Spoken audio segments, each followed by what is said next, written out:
So the recent Doncaster Toy Fair I went to, I was given a rather sort of curious opportunity to delve into a big box of Britain's space items, and this catalogue was within the box, so I just sort of plucked it out and took it away with me with my sort of job lot of space items. But the irony is that Britain's was not massively well known for the space element, but it does do shed loads of agricultural models and all this sort of stuff. Like here we have metal models of soldiers and the like.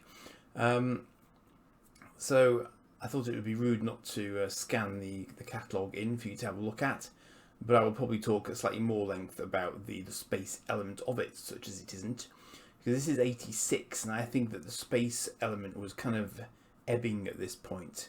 But here you can see they've got very sort of, auto-based entries, should you be interested in such things as steamrollers and the like.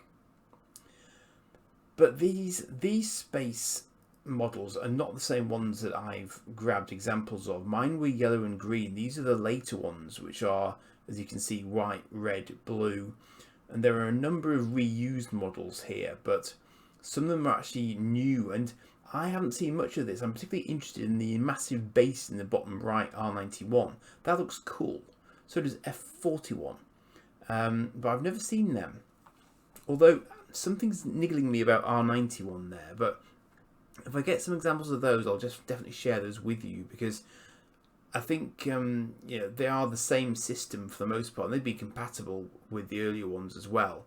But there are some newer models in there which would be quite interesting to have a look at. So yeah, but as I say, I think that may well have been them on the way out. So when they start to bring in the sort of the mutant element to it, so there are more protagonists than just the guys in the sort of the black spacesuits. In fact, they may even been phased out at that point, because it's become Star Force and Star Raiders.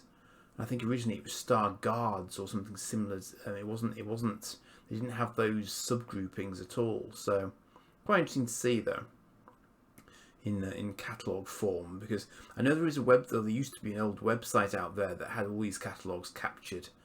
So if you are interested in seeing the wider range, then it's definitely worth doing a bit of a Google search, because I think it is still out there, is my guess. But just a really interesting range, and just no cartoons, no comics that I'm aware of. It just was. So brave thing to do, especially in the mid 80s, because there's so much competition around. Pretty crazy, really, when you think about it.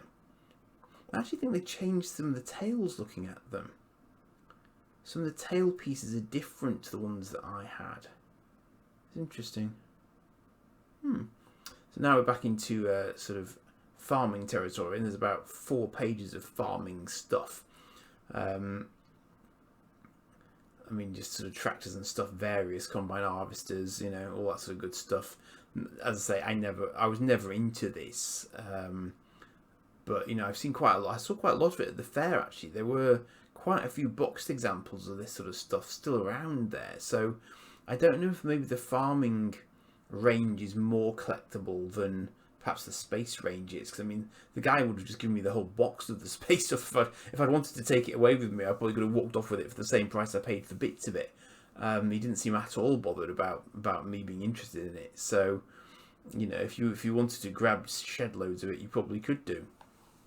But I already had some, so I didn't have the space or the interest to to grab sort of any more than I already had, really. You can build a whole menagerie out of this stuff. It's just sort of bunches and bunches of random farmyard animals, apparently. But see, I'm sure for some people this would have been right up their street. You wanted to use it in a kindergarten or something. I'm sure it could be very, very useful for you. So they did knights as well. Now I wasn't aware that they did knights and castles and things. They've all got new plastered against them, so I wonder if they were genuinely new, as an actual line. Because even the Space Series use these sort of figures with very metallic stands to stand them upright. So that's definitely a common theme for Britons to do. Cowboys and Indians, brilliant. You probably wouldn't get that. Would you get that these days? I don't know. I don't know, but kind of odd as well, because I thought they were predominantly in the British market. But anyway, even some sort of dinky-esque military stuff as well. One of these did ring a bell with me. I think it might be in that police helicopter in the bottom right. I have this funny feeling that maybe I did have something like that from Britain's as well, but I can't quite picture what. And then it was just saying what their sort of standard scale size is there, which is interesting. And also, if you want to populate a zoo, you can do. Yeah. It's all very sort of good-natured stuff, though. You know, it's not quite as warlike as some of the other catalogues.